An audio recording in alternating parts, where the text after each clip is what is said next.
Well, good morning, good afternoon, good evening. Welcome to the podcast. Here we are at episode 11, Sexy Legs 11 if you're a bingo caller. It has been one hell of a week for this. As ever, I am joined by all that is Chicagoland. Joe, how you doing? Pretty good. How about yourself? Surviving as always, sir. Surviving. That's all we can do, just to piss off those that would treat us differently. It's been you know what? Normally we record this and then I come up with a name for it afterwards, right? In the edit, so that's why last week was the Barry White episode because I did get a few comments about that.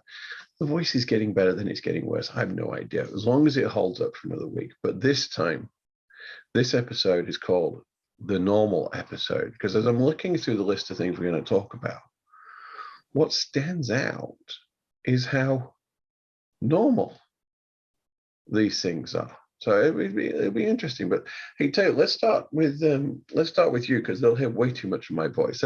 It's been noted. We're aware one of these two people has a demonstrably larger ego than the other one, and a British accent. I'm aware. Let's talk about you. So you did you published the video on JKEV, link in the show notes, people. And hey, by the way, subscribe. So the way we're doing this is going to go out as the audio podcast is going out immediately. That's going out today, which is the 27th. And the video version of this will probably go up tomorrow, because that requires more editing. And I'm lazy and I've got a full-time job and the kid's sick and all that kind of malarkey. But subscribe to the podcast, Apple, Google Podcast, or whatever flavor you like, or just even on the YouTube channel it's on. Again, link in the show notes. But you're putting up your video. Interesting trip. You went to Glacier National Park and you put up the first episode, and the second one's going to drop in the next couple of days, right? Correct. Yep. 4,600 miles. It should have been a 3,500 mile trip, but since there's no chargers across South Dakota, Wyoming, North Dakota, the only way to get to Montana from Chicagoland is through Colorado and either zigzagging through northern Colorado or going all the way to Utah and then north. So, but hopefully that is changing. Yeah, interesting you mentioned that, because we were just reading this. And we don't do like breaking news. That's not what we do. But about an hour ago, Electrify America announced that they are breaking ground on their first two sites in that corridor in Wyoming and Dakota, specifically in Gillette or Gillette. I mean, there's a pronunciation and I rarely get it right. People of Du Bois, Pennsylvania, yes, I know. Du Bois, I get it, I understand. You only spell it like the French. And Wall in Dakota, and these things are 100 miles either side of Rapid City, which is where you would think you would do something. So I had a quick look.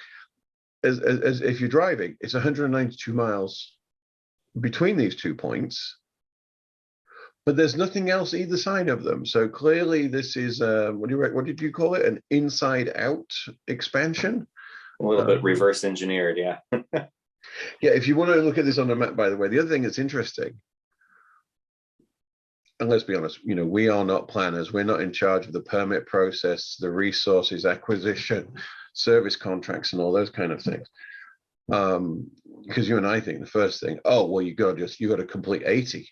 Let's just finish 80. So you would expect the first one to be in either Evanston or, I don't know, Sydney, Cheyenne, somewhere around that on the other side of Wyoming, not northern Wyoming. We're going to put our first one somewhere no one can get to. That's absolutely the case. But it's part of a plan. This is on Highway 90. This is what some people call the northern route. And it's just good to see it happening. It's it's a reality. It is, but maybe next time, if you choose to go back to the Glacier National Park, and maybe it'll be quicker next time. maybe you can take the Tesla, because didn't Kyle from Out of Spec Motoring go there last year or 2 Correct. years Yeah, ago? there's charger. Tesla is able to use North Dakota as well as South Dakota as so 90 and 94 both filled with chargers. I think when he went through was when they had just unlocked the 94 chargers in North Dakota. And so those are all 250 kilowatt units, and that sure shortens the trip time quite a bit. Yeah, it is. Interesting stuff. And it's one of those, Tesla pioneered in this area, and it's good to see Electrify America doing this. It really is. This is infrastructure. This is becoming normal. I don't think I mentioned it on the last pod, but talk about, if that's your highway infrastructure, if that's the thing that enables road trips, then this past week, the weekend, I got to go to 7-Eleven for gas. Now, my version of this is over in Santa Cruz, and yes, I know this is left field, California. Get off. The Trader Joe's has a Volta 50 kilowatt DC fast charger and 2 level 2 chargers, and that's phenomenal. We talked about this. This was not set up, and did I not say to you like a month or so ago, I said perfection would be a Trader Joe's with a couple of 50 kilowatt DC fast chargers, because that 30 minutes gives me a good top up while I top up on. Well, I'm going to be honest with you, it's very much Dave Chappelle started this. Everyone's got their own pronouns. Mine are sentient brie, and I eat my own. Trader Joe's, my channel, our channel, is looking for brie sponsorship. You eat brie, Joe, or are you a soft cheese person? More of a pepper jack, Colby, Munster kind of cheese eater. So this is our last episode, as I now need to find a much better co-host. Charcuterie boards are popular over here as long as they involve summer sausage and salami. I swear, from Wisconsin. If you'd have said bologna, I was. Yeah, and they come in these little yellow boxes. They say Lunchables on them.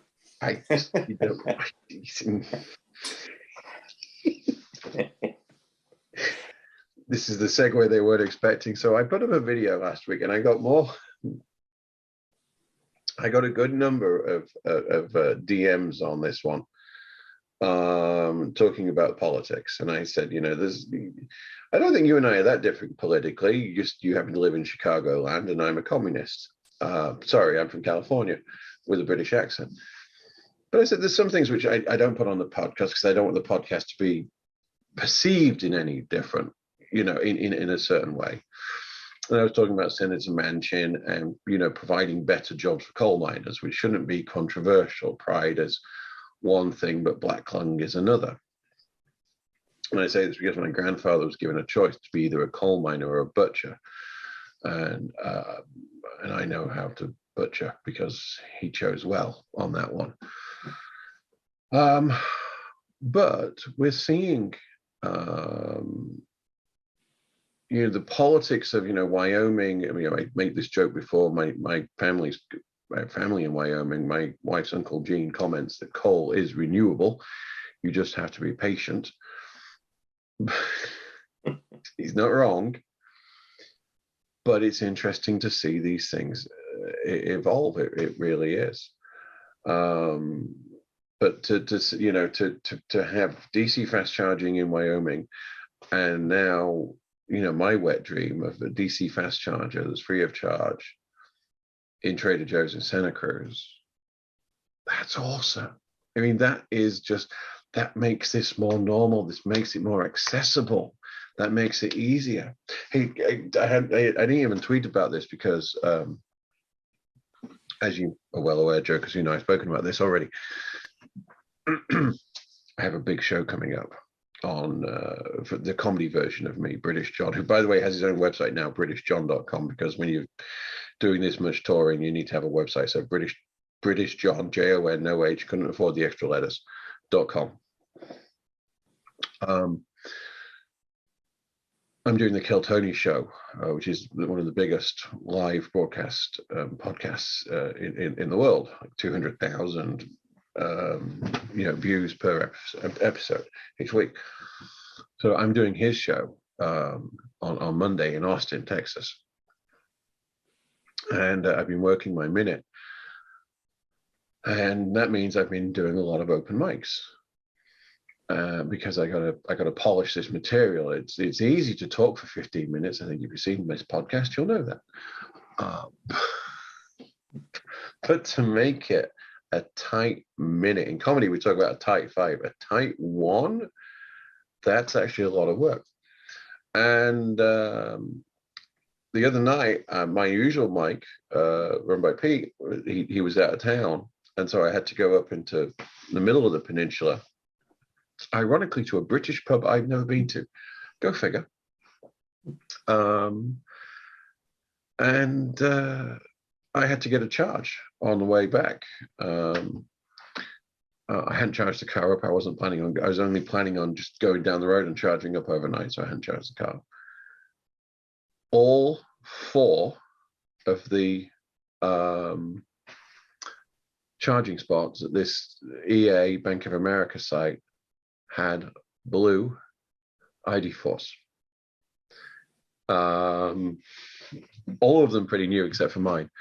In fact, I did tweet about this because I got talking to these, and one of these guys paid $10,000 over sticker. 10, and he's leasing it. Now, I am a snob. You and I have been doing this a little while. He's got, he has 3,500 miles on it. I think that was about right. But he is charging it up to 98% on a DC fast charger. Now, my thinking on this one is, well, if you're going to pay 10 grand over sticker, you might as well toast the battery as well.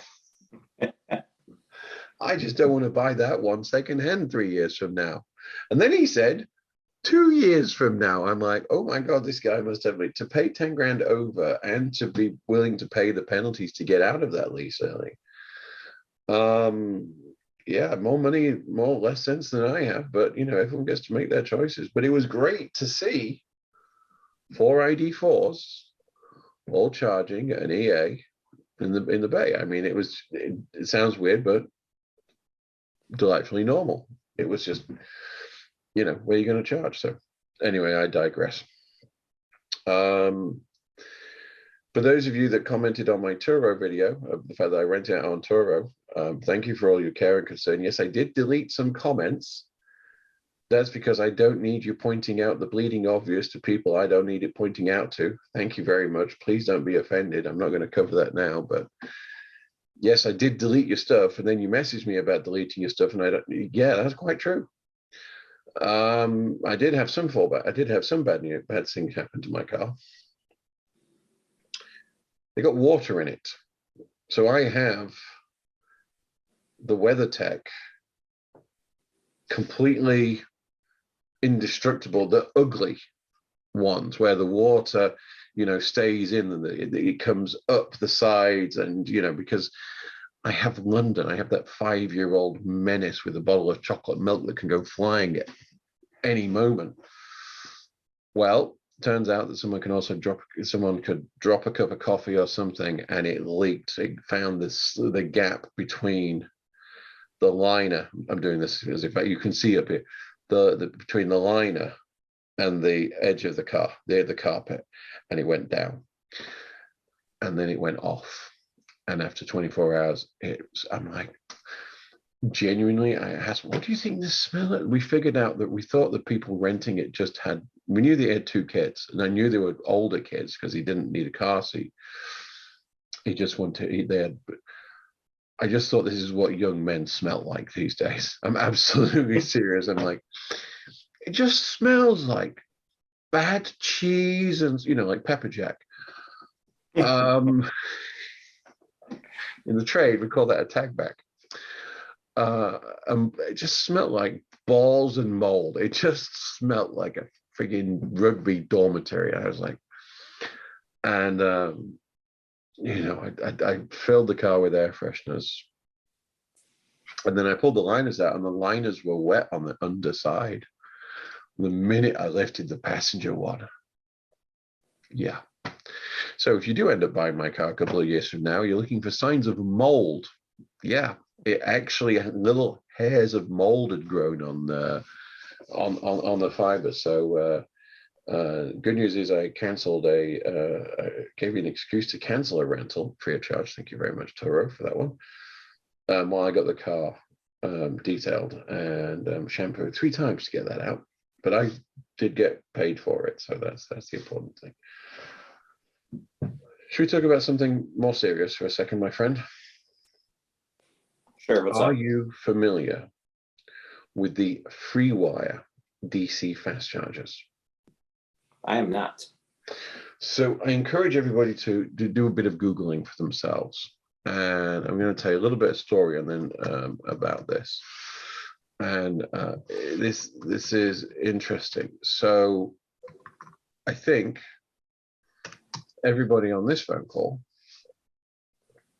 on this podcast and who's listening to it likes DC fast charging. This is something we like. However, there's a lot of infrastructure required to make DC fast charging work. If you want to get 150 kilowatts into your car at this point, then you need to have 150 kilowatts being made available all the way from where it's produced through the transmission system and then drop down where you need it. And that's not always possible or easy or cost efficient. And they do a number of different things, but this is the reason I mentioned this today. So if you watch my when I did the range test with the video I did with jokingly did with Kyle, I mentioned King City in Northern California, and they have lots of other sites, and I've actually seen a few of them, but this was the one that made the difference. Back in the day when I had my BMW i3, BMW built out a network in conjunction with ChargePoint, who did the the payment and yada yada yada. These 22 kilowatt DC fast chargers.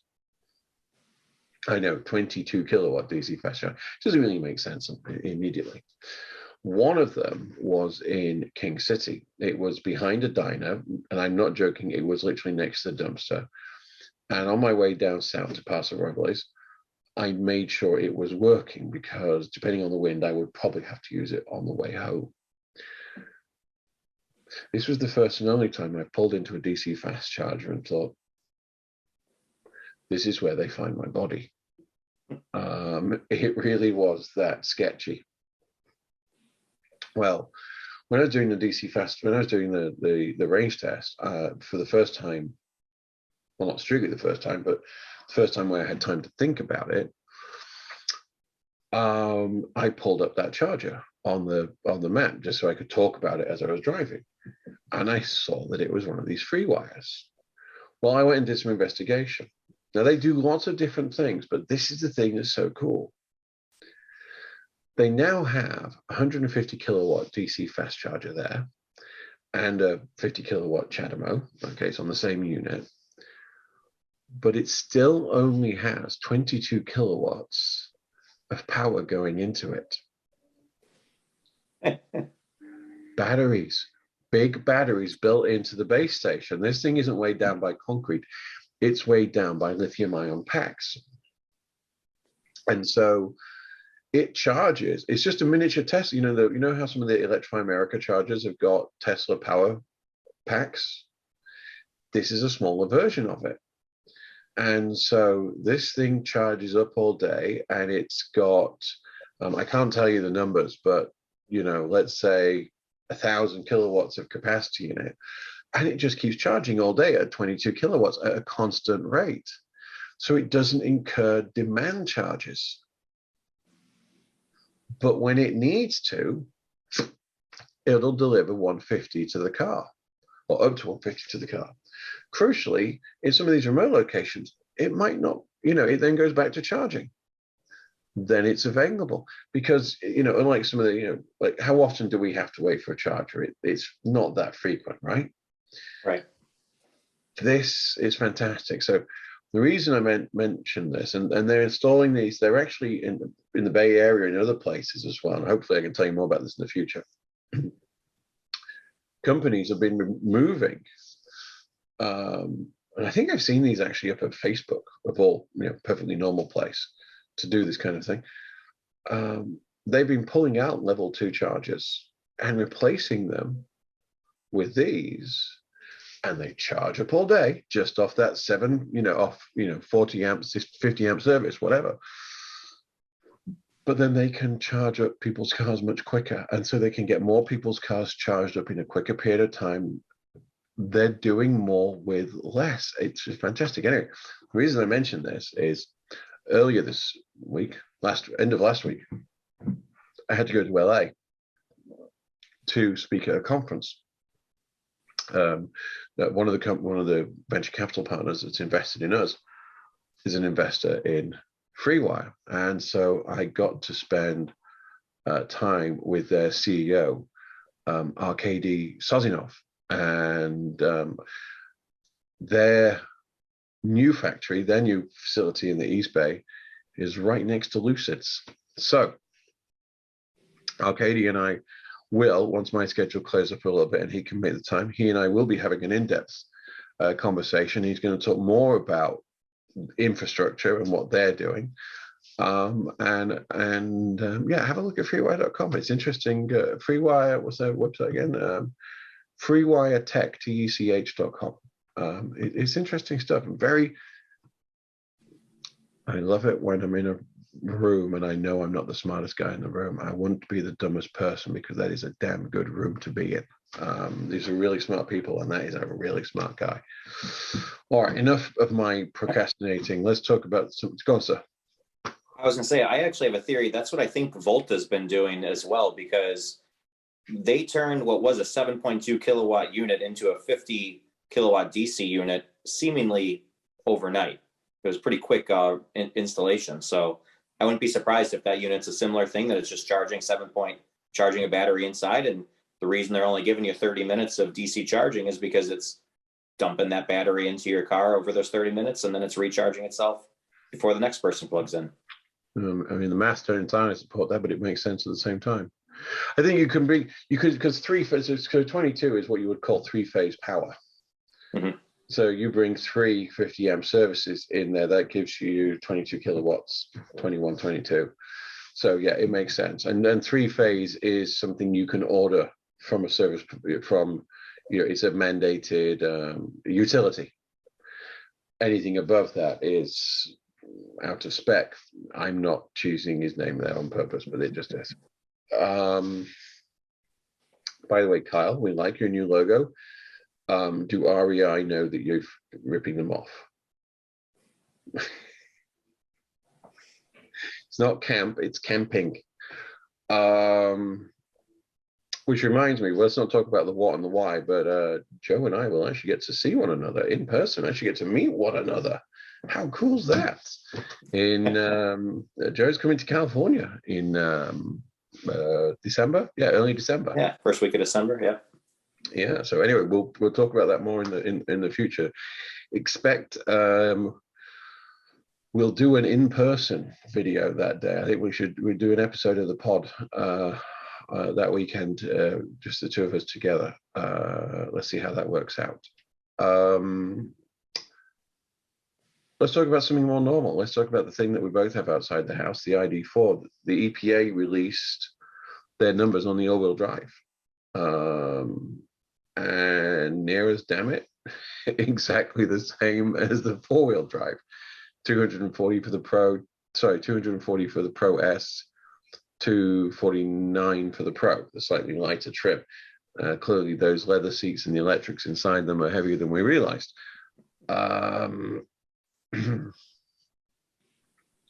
Isn't this something we won't know until we do a proper range test with those, because as we know, Volkswagen reserves the right to sandbag the EPA numbers a little bit if they choose. Yeah, and also we'll see. Right now we're just talking about the EPA numbers, but if we ever do get the OTA, VW, if we ever. Now, I said this in my rant. Did I do this on the pod, or did I do this in one of my Green Glow chats? Did I talk about the Starbucks red? No, this was 1 or 2 weeks ago on the pod. We did this, okay? Right? Yeah. All right. Yeah. So here's the friggin' deal, people. I had to. Mrs. Garside ordered a Starbucks the other day for me to go inside and pick up for her, and they had a load of boxes. And they said, they were red labels, and it said, no peeking. Now, as I look at my watch and I see it's the 27th of October, I have to imagine that what I was seeing with these boxes and boxes and boxes were this season's red cups as we transition from basic bitch pumpkin spice season to God help us whipped cream on everything season. I'm assuming probably on Monday. When is the OTA going to drop? And do we have to have another conversation about incremental updates as opposed to overwhelming change updates, and how much easier they are to manage? This is getting ridiculous. You do know about this thing called the internet. You do know that we have been seeing these updates in Europe. Our fellow YouTube contributors have been publishing all the changes, and even just the basic safety stuff like audio that works. My doctor said not to talk about VW OTA. It's bad for my health and my yeah.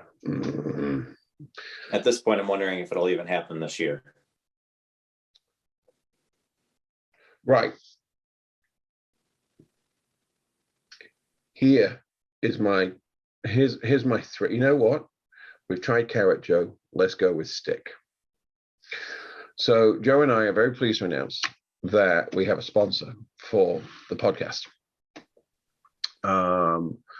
And the only thing that's been holding us back from actually announcing this is the fact that there's a video that needs to be shot.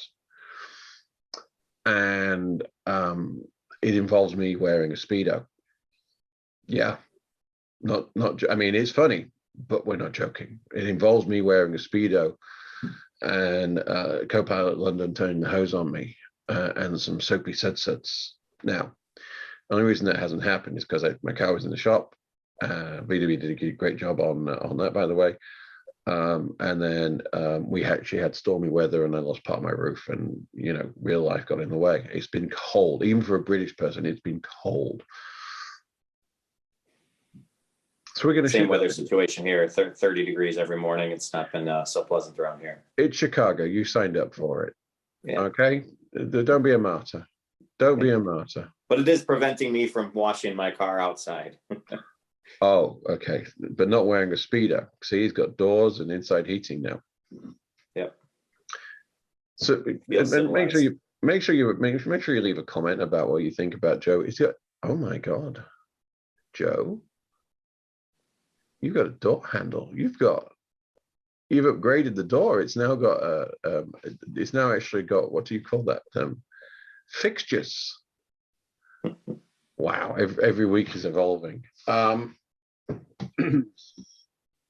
You do know you left a piece of wood trim on the top, right? You are aware of that. Just checking. We should look for sponsorship from HDTV as well. That's what we should do. Yeah. But anyway, the Home Depot, Lowe's, Menards.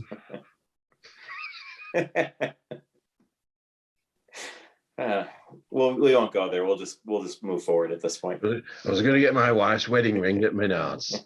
He said I got her something more valuable, lumber. 16 foot of 4x4. It was half the price of a diamond ring. Anyway,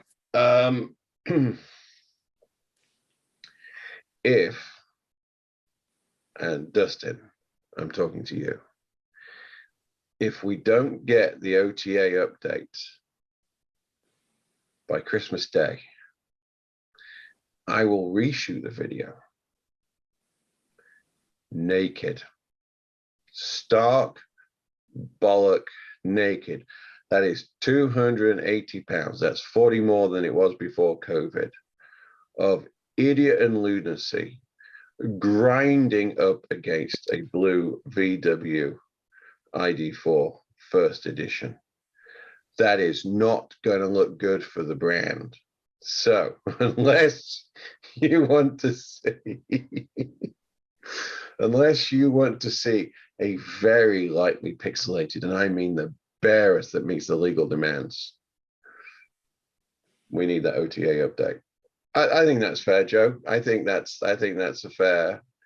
Give us an OTA update that fixes a good deal of issues we've had to live with since Easter, or face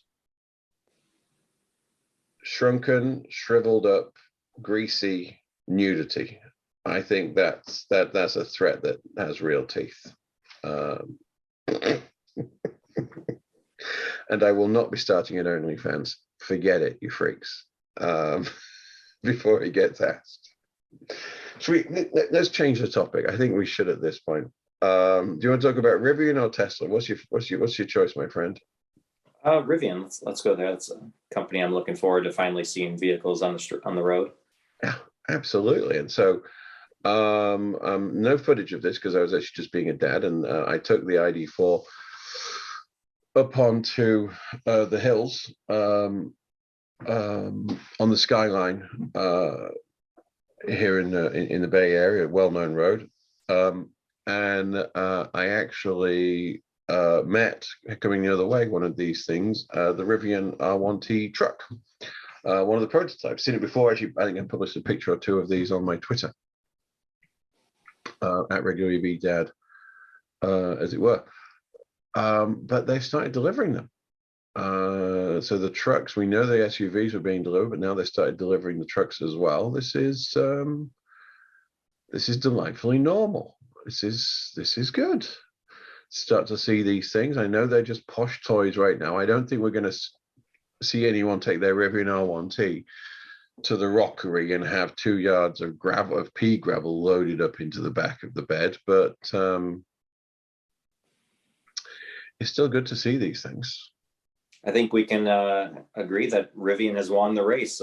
Hummer, Ford, and Tesla all talked a big game that they were going to be first to have a truck, and Rivian is the one that's delivering them today. Yeah, while all the other brands are facing delays.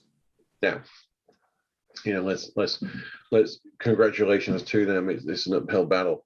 There are clearly a lot of issues to fix. The DC fast charging curve is somewhat interesting, for want of a word. The software experience, the autopilot, is less advanced than what's found in the VW, and this is all off-the-shelf components, although they did build in the sensors, so they have the capability to do fantastic things, but they're going to have to build out the software to do that. But yeah, it's great to see this. I mean, you have to wish them success. You say trucks is a huge market in this country. I don't think, but for those that are living abroad, and I know we have, for whatever reason, we have an outsized number of British people that listen and watch our pod. I have no idea why that is.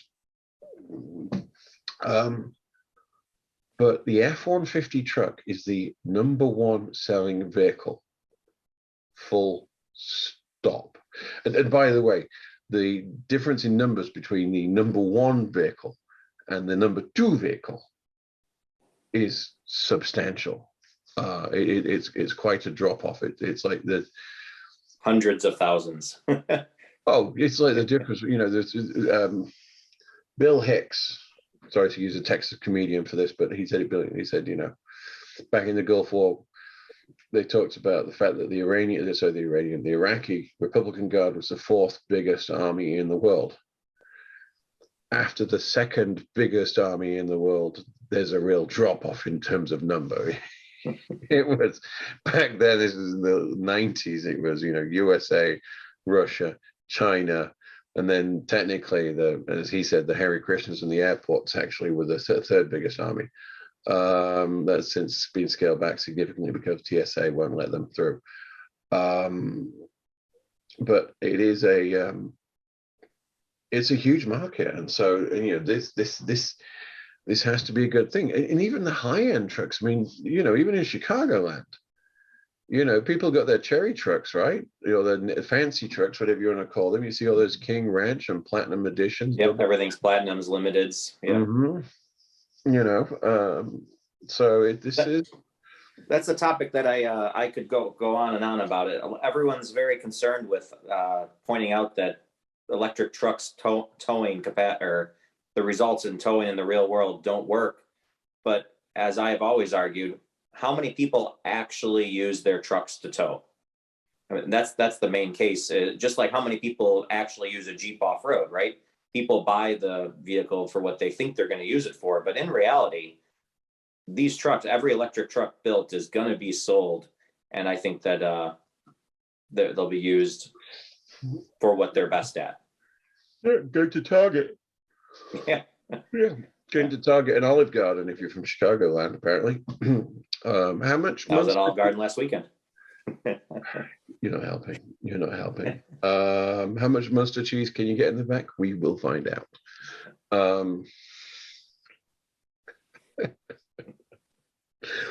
John, you are a bigot and a snob. Yes. All right, well, if we're talking about Rivian, then let's talk about Tesla now. Interesting week. Tesla published its numbers. They went through they burst through the $1 trillion valuation to join Amazon, Google, and Apple. Who else is in that club? And then they announced, or rather Hertz did, that they put in a single purchase order for 100,000 Teslas, which we understand to be Model 3s. That was interesting enough, but then it came out that Hertz, who, remember, went bankrupt not long ago, and caused the value of everybody's second-hand vehicle at the beginning of the pandemic to plummet in value because there was so much excess inventory in the system. Half of those they're going to manage on behalf of Uber.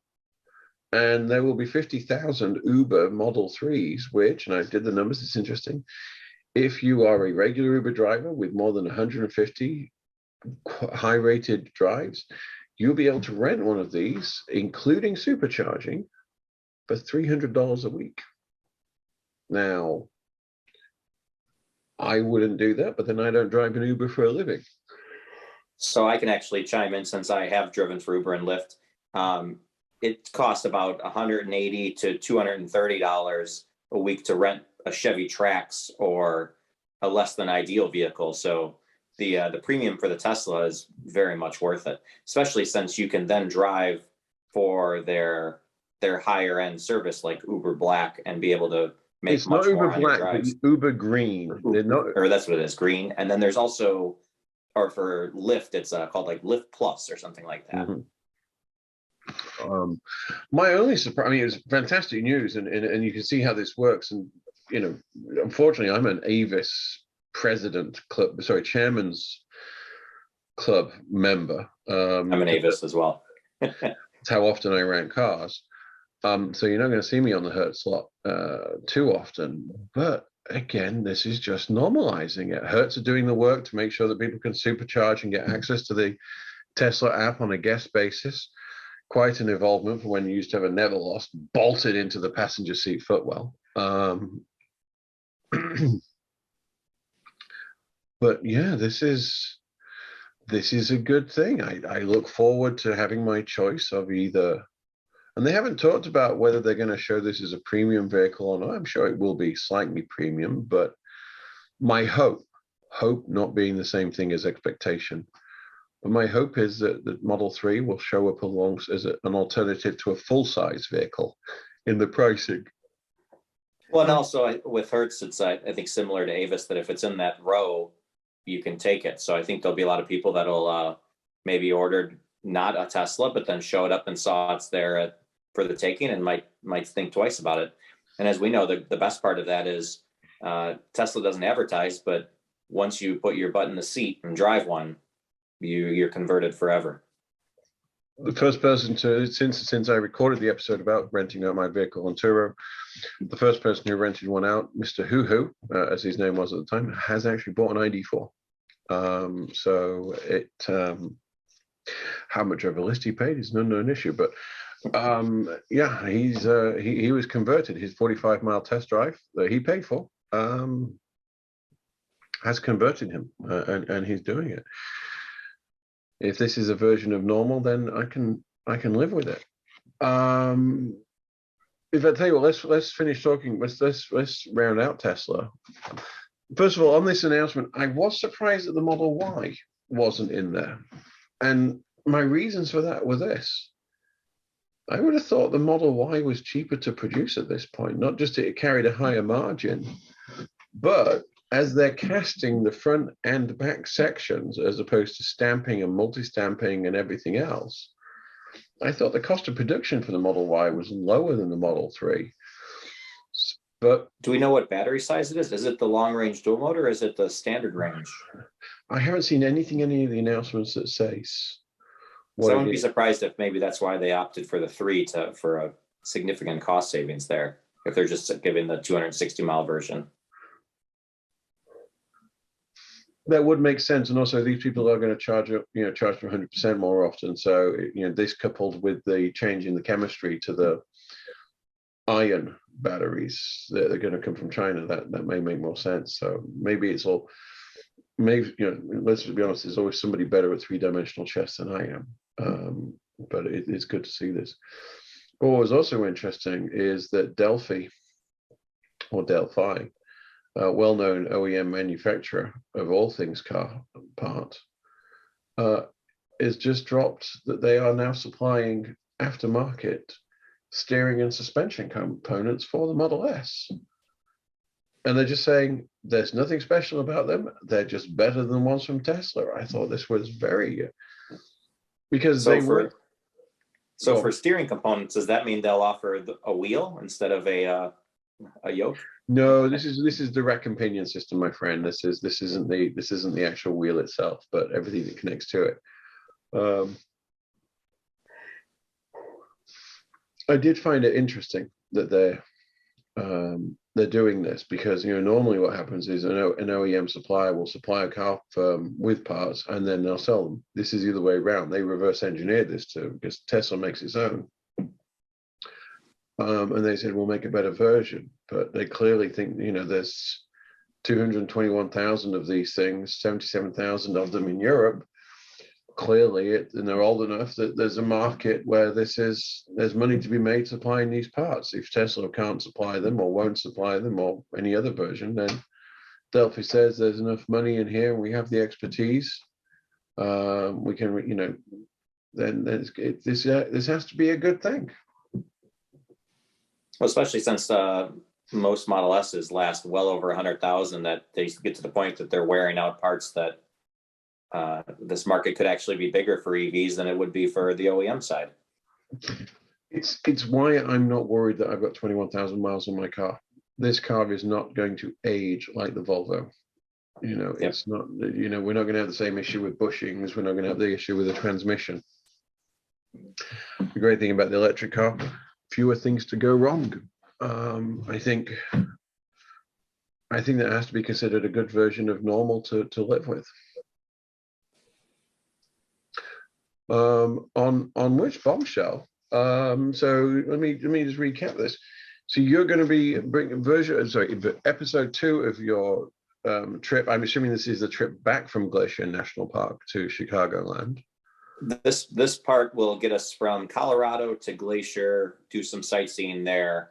Episode 3 will be the cannonball from Glacier all the way back to Chicago. Okay. In terms of content for me, I'm a bit shy on content right now, but that's because I started this new job a few weeks ago and I'm just in the thick of it. But we'll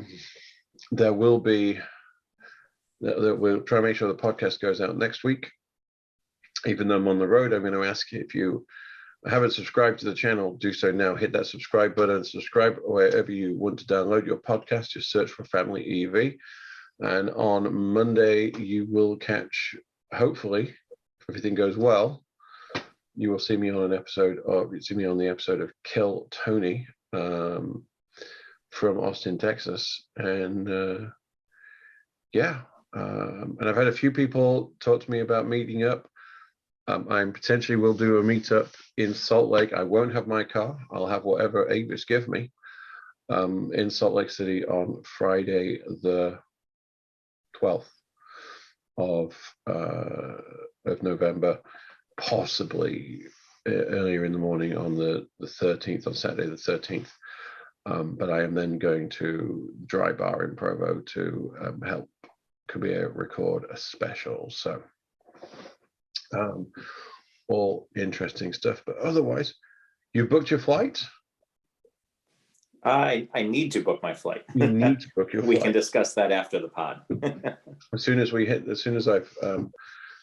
I've stopped the recording, we'll talk about that. But these are exciting. I will see you. Well, I'll speak to you beforehand, and we'll see you somewhere in the future.